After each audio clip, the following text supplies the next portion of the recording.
ឆ្លងកាត់បទពិសោធន៍ជីវិតមកច្រើនយើងនឹងបានជាមេរៀនជីវិតពិតអានេះមិនគ្រាន់តែមេរៀនក្នុងกระดาษឬក្នុងសភៅទេគឺមេរៀនក្នុងជីវិតពិតដែលយើងបានជួបរឿងរ៉ាវអីយ៉ាងណាសិតតែជាមេរៀនសម្រាប់ឲ្យយើងរៀនទាំងអស់បុគ្គល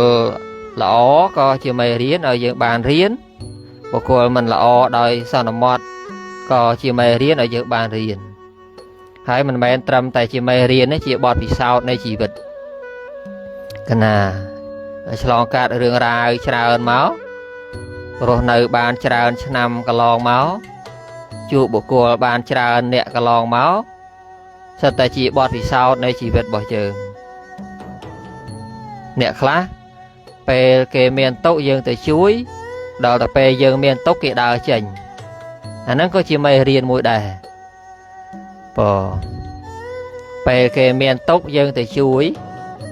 ពេលយើងមានទុកគេដើរចេញអានេះក៏ជាមេរៀនមួយដែរជាបទពិសោធន៍មួយដែរហើយយើងបានដឹងបើយើងបានស្គាល់មនុស្សបានច្រើនល្អហើយប៉ុន្តែក៏មកទុកចិត្តមនុស្សទាំងអស់ស្គាល់មនុស្ស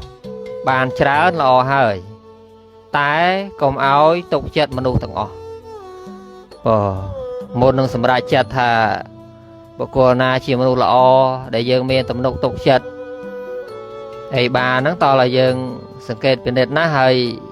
ក៏ប៉ុណ្ណឹងក៏នៅតែមានការផ្លាត់ផ្លាតបទជនវាមានការប្រែប្រួលកណាអញ្ចឹងយើងបានជាអារម្មណ៍នៃការសង្វេគ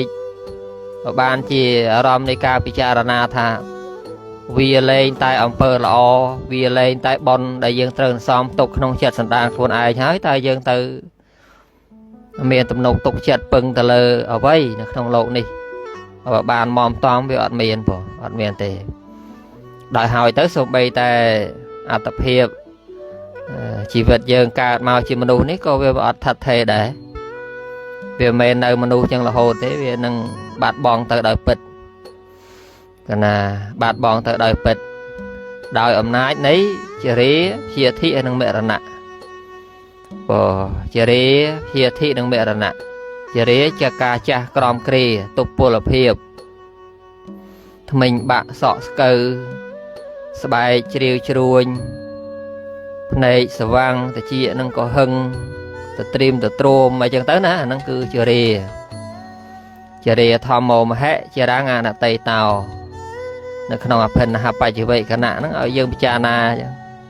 ចរិយាធម្មមហៈជារាងអនតេតោ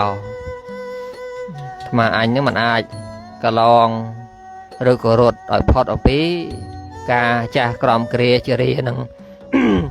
បានទេ